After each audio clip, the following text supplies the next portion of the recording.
Hello, resilient leaders. I'm Katie Glenn, and I am thrilled to welcome you to the Resilient Controller podcast, where we embark on a journey of discovery through engaging and authentic conversations. Thank you for tuning in and being a part of this community. In every episode, we're on a quest to unveil the true essence of resilience, that magical quality that helps us bounce back stronger than before. We're not just talking about it, but we're diving deep into real, candid conversations that spark inspiration and fuel that inner fire to stay resilient on our journeys. Today, we have our very own Charles Carrington joining from Deloitte. Charles has a unique background blending environmental engineering and accounting, currently specializing in sustainability and ESG reporting. The biggest challenge on this is reporting items that are not within your direct control. If you are that organization and you're procuring your raw materials, how do you calculate how much carbon dioxide was emitted into the atmosphere? Get ready for an enlightening exchange as we explore Charles' pathway to resilience and uncover his secrets to navigating the complexities of sustainability reporting. We'll delve into how organizations can anticipate and prepare for new regulations, the importance of collaboration, and the evolving role of controllers in this dynamic landscape. So grab your favorite drink, get cozy. Let's kick back for a chat that's not just about business, but about life, challenges, and the awesome resilience that keeps us going. Welcome, welcome, welcome to the Resilient Controller podcast. Charles, welcome, and thank you for joining us today on our Resilient Controller podcast. How are you? I'm terrific. Thanks for having me on. We are so excited to have you on. I think our audience is really going to enjoy our conversation. You and I have worked together for many years now, so I know this is going to be a very fun and engaging conversation for our audience. And You're setting a high bar there, Katie. I really am, but one thing I must admit, the accent, right? Your British accent, and we're going to hear a little bit about your background, but I just know it immediately lends an air of sophistication. Well, I've been in this country for 24 years, and 22 years ago, when I made the decision to stay here, one of the big reasons was that in our profession as consulting, someone told me, your accent gives you instant credibility. So I thought, well, if I'm getting instant credibility in the consulting business with just by speaking, I'll stay and take it. Absolutely. Yeah. Why would you look anywhere else? Charles, before we jump into today's topic, I'd love to start by getting you introduced to our audience. Sure. Thanks for the question. So my career journey is quite an interesting one, because I actually went to college and studied building environment engineering. And in the UK, you don't have to have an accounting degree to become a chartered accountant. So as I left university, I decided that the world of debits and credits was much more exciting than the world of pipes and lights. And so I moved into chartered accountancy in the Deloitte, or rather a Touche as it was in the time, in their audit practice. So worked in audit for many years, and then moved 2002 into consulting services, working around really helping controllers with their financial reporting, helping them get trustworthy reporting, and helping them make their process as efficient and easy as possible. And what I found interesting now is I've come a little bit full circle, that I'm now moving into what we call sustainability reporting, or ESG reporting, and really applying those same skills to where I started my career, or rather where I studied at university, which was environmental engineering. So a little bit of a 360 and round trip there. That's fascinating. And I would imagine a young Charles, as an environmental engineer, would have never thought that you would partner this accounting career that you've created with where it all began for you. What an interesting intersection that you've made. So when I started my career, it was certainly environmentalism was something very fringe.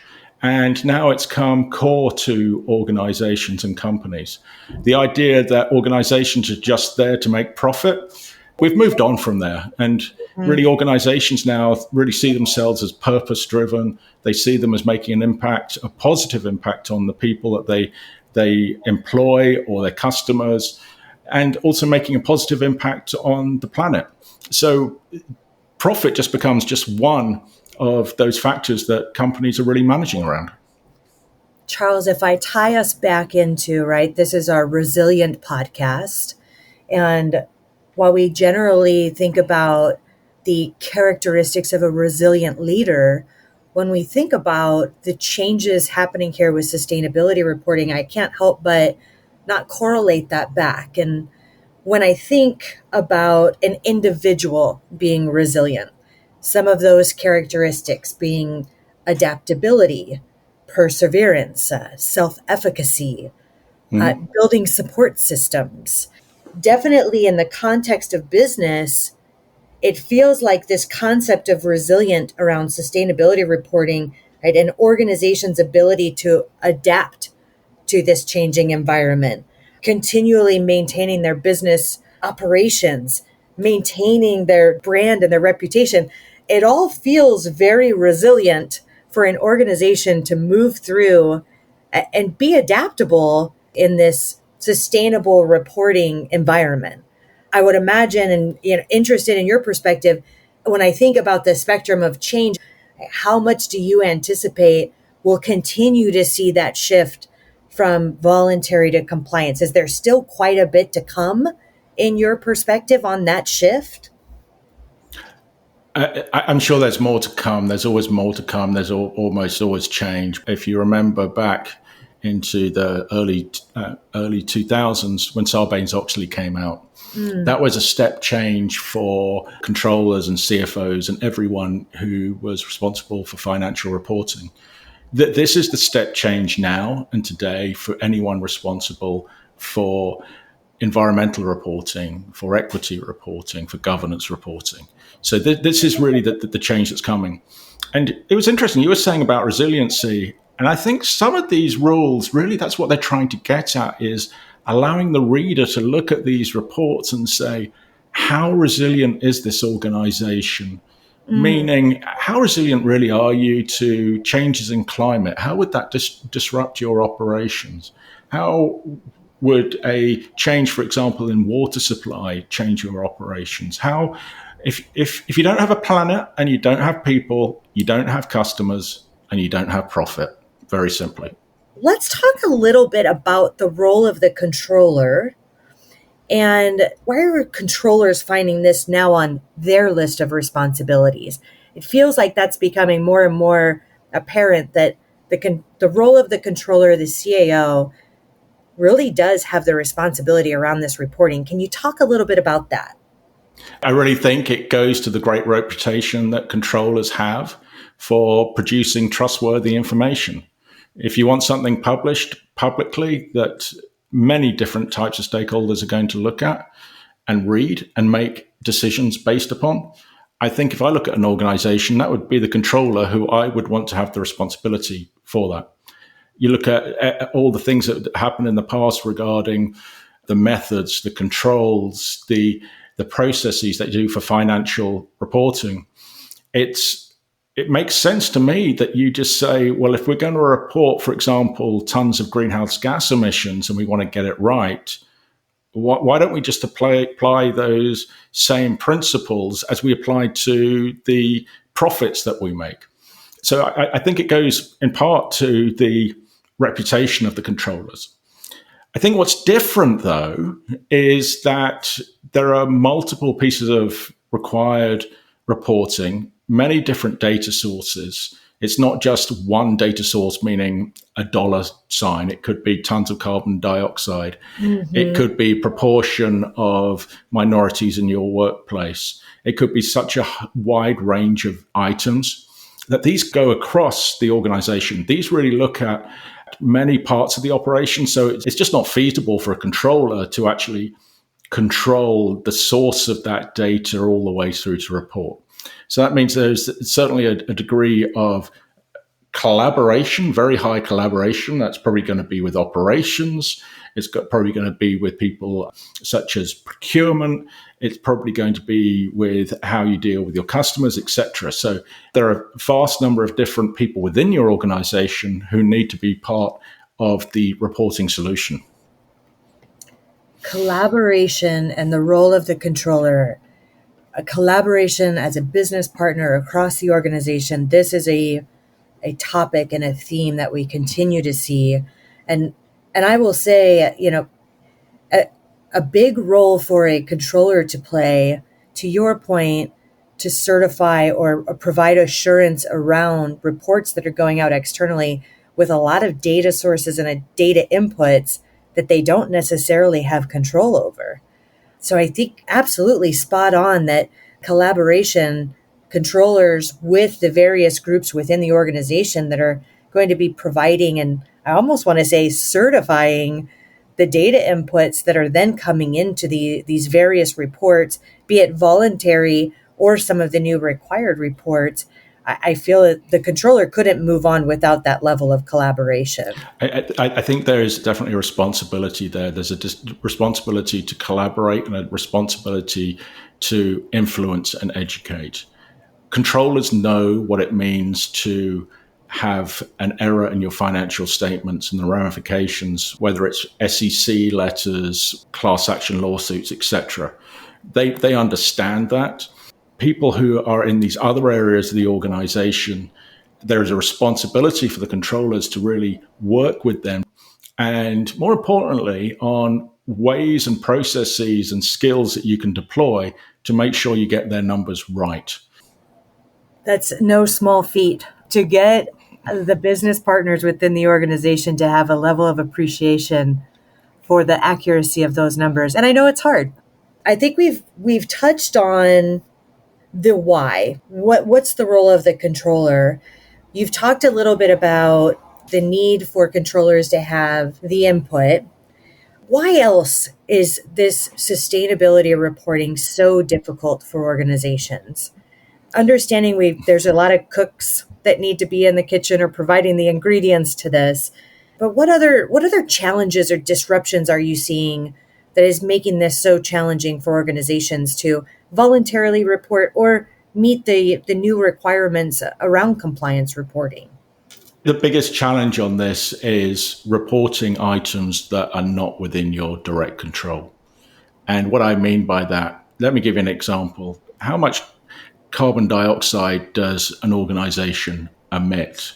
Well, you can work that out from maybe you're a factory that has furnaces and you know how much natural gas you burn. So you can work out from that how much carbon dioxide you emit. You can receive your electricity bills and you can work with your electricity suppliers to understand, did that come from a fossil fuel? Did that come from a wind farm? Did that come from a nuclear power station?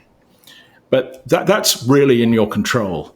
But for a lot of organizations, there are many of these sustainability items that they may need to report, but they do not control. So, for example, if you are that organization and you're procuring your raw materials, how do you calculate how much carbon dioxide was emitted into the atmosphere by the production of those raw materials? You'd like your supplier to give you trustworthy data. You'd like to be able, over the longer term, to be able to influence your supplier to give you a lower carbon footprint of that material, but it's not within your direct control. So that's one of the biggest challenges. Financial reporting in the past has always been almost from gate to gate. What's inside our organization, that's what we have to report.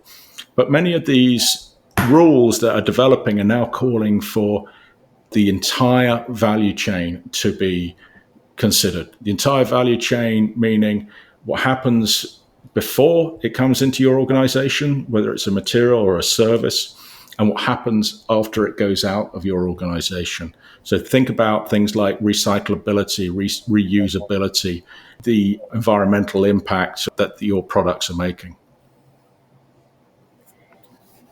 It's an interesting dilemma, and I'll be honest, I love the concept of within my gates, but a really interesting dilemma that I would just imagine that most organizations being able to measure and trust in the information before it gets to my gates and after it leaves my gates that I have to report upon. That's a really big hurdle to overcome. There needs to be a lot of trust in that value chain. There's a lot of trust and there's a lot of data that required with it. And I think we're going to see changes in how companies do deal with their suppliers, how data is exchanged.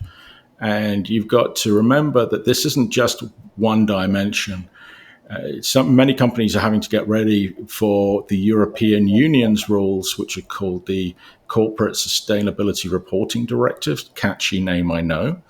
And they're requiring everything to be disclosed in your value chain. I'll give you some examples from their standards. Pollution. What is the pollution before it gets into your gates? What is the pollution after it comes out? What is the impact on water uses? What is the impact on biodiversity? How are resources being used, and what is the circular economy? That's just environment. And then you look at social items such as how are you protecting workers in your value chain? How do you make sure, what are the ways that your organization is making sure, for example, that you don't have forced labor somewhere in your value chain? So it's a wide variety of items, and that's what complicates this. It's not like just getting a purchase order and saying, hey, there's $1 million a purchase order. That's one number. You can be looking at various different data elements that you need your supplier to be providing you. To provide up front. Absolutely. If I go back to the topic we were discussing around organizations being resilient and having to modify the way they're doing business, if the value chain, if they're unable to get these necessary data points to perform the reporting that is required of them, does that disrupt the way that they do business and require them to adapt and maybe bring more things internally inside those gates where they do have more control? An interesting concept that I'll be really curious to see where this heads. Well, I think the other part of that is, why are various regulators requiring this information to be published?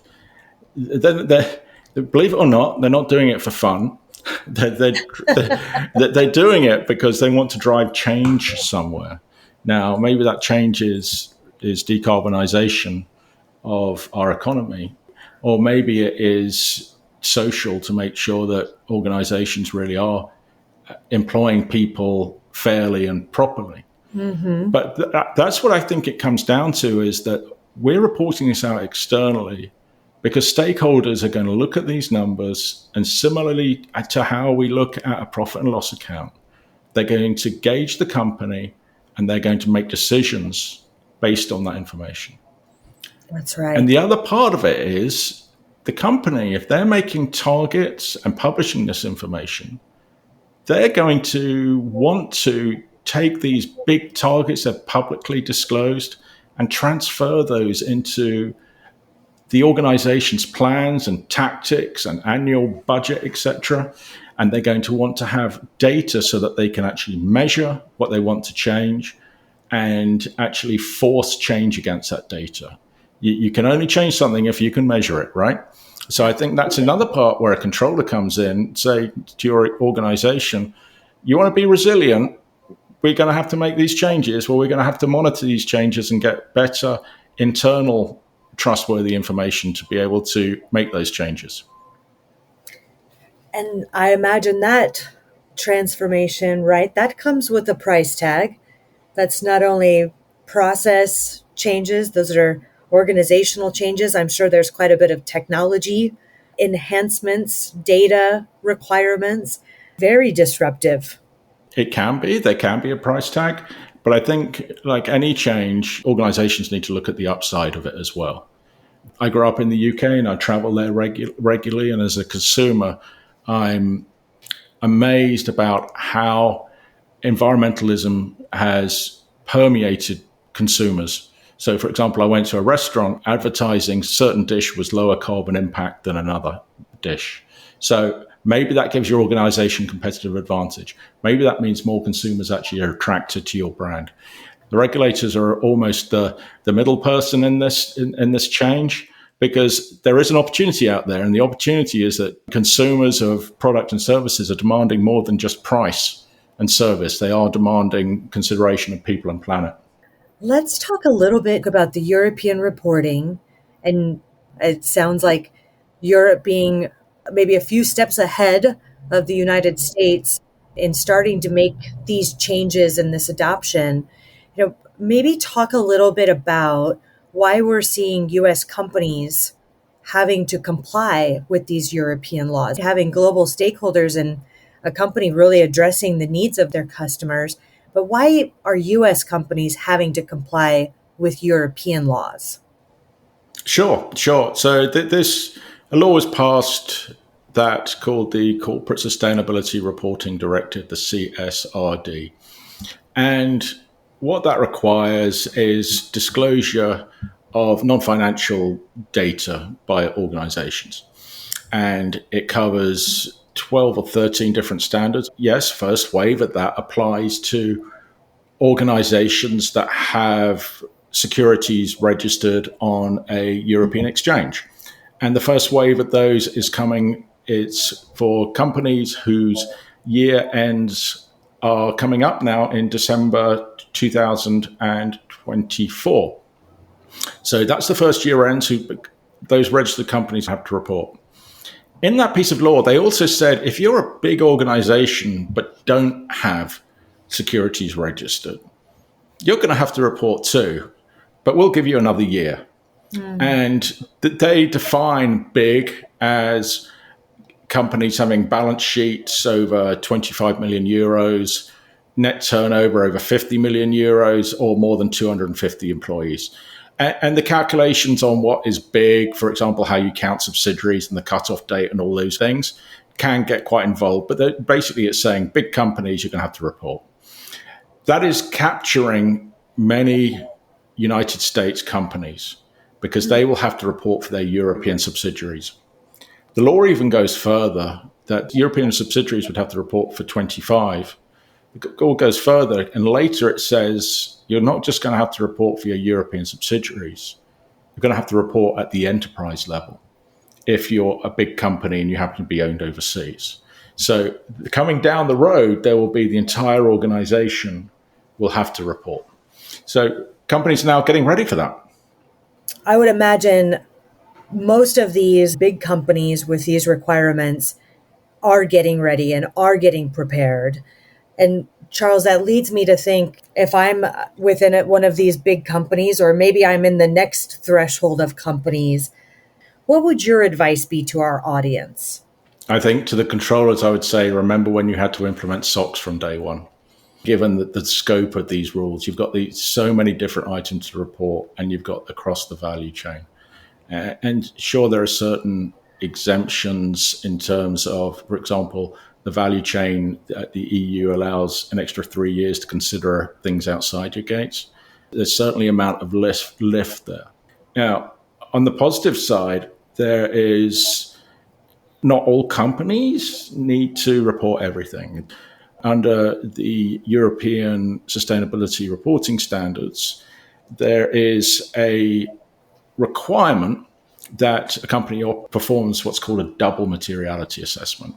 Us financial accountants love materiality, but the EU decided we need to double it. It's a strange concept, but what it means is an organization needs to assess both the impact to the company and the impact that the company makes. So, for example, the financial impact, we all understand what is a material item that could potentially impact the company. But it's also now looking at externally, outside the organization, what is the impact that the organization will make. So that means all these European standards, you basically do this assessment and you decide what is material to your organization or what is doubly material to your organization. So after you've done the double materiality assessment, that's when you decide what's material to report. You then basically go through the standards, the European standards, and you choose which ones you are going to report against. So that cuts down the scope of the reporting. So it's not every one of these European sustainability reporting standards. There is pretty much a presumption, though, that every company uses energy. Therefore, every company will be required to report climate change. Mm-hmm. And so most companies will be reporting their greenhouse gas emissions and the impact that their energy use is making. I think that's helpful for our audience, and hopefully the audience is nodding along on some of these key characteristics. I think it's important to know that the assessment plays a key role in this to make sure that the reporting is really tailored for what's important or material for these organizations. When I think back to the SOX days, it felt very nonchalant in the beginning of we're going to do this. And then it felt like it took a few years for it to really ramp up. And those years were painful because I don't know that many companies took the right steps to get prepared. It took a few years to right size the SOX effort to what the requirements were. I hope the message that everyone is getting is get started now, maybe do the assessment, or you're going to have to report on greenhouse gas. These are things to get ahead of, mm-hmm. Rather than waiting for, I know it's coming, I'll deal with it at a later date, and then being put in that terrible predicament of pulling something together at the last minute. Well, I remember those early days of SOX, and I do remember that the kind of notion that if there's a number in a system, we need an internal control over it. Mm. And so we had these big bloated systems of internal control that were expensive to operate, expensive to maintain. What's different here is that we have the opportunity from day one, as you say, to right size it, to really think about this from a risk perspective of, as I mentioned, there's going to be this double materiality assessment. So that's the first, for the European rules, that's the first filter of risk, meaning that we're not reporting items that we don't need to report. Mm-hmm. But then even when we get into reporting, when I look at financial statements and, for example, something as simple as controls over reconciliations on a financial statement, I always think, well, no two reconciliations are equal. There's no equality amongst reconciliations. So let's have appropriate controls and risk rank things like reconciliations. Mm-hmm. Let's risk rank them based on the size, variability, professional judgment required, and then apply controls appropriately. And going back to what I said earlier, I think that's the job for controllers or ESG controllers to do, is to really look at this and say, what are the reporting risks and what is the appropriate level of internal control that should be applied against it. So not all items require the same level of controls. Not all items have the same level of risk. Absolutely. And all that we have been discussing, I think we can agree, sustainability reporting, the various aspects of it, very large disruptor to the way that businesses are reporting today. The need for an organization, the need for a controller, a chief accounting officer to be resilient, to be adaptable, to persevere, right? As we go through this stepped approach of adopting these new requirements, I think this is going to be now more than ever really important for controllers to be adaptable and to evolve. And as you said, right, it's fairly could be a large investment for organizations to get to a place of complying, but to take a step back and think about the benefit of what we are providing by producing this reporting. And I think that's really an important message that you shared, that it's not just around being compliant, but think about why we're doing it and the impact that it will make on the people and the environment, which is really critical. Absolutely. And I will admit, Charles, you shared a lot of depth and knowledge here. The credibility came through even without the accent. I think I still have an accent, even though my friends in the UK think I sound like an American. I don't think I do.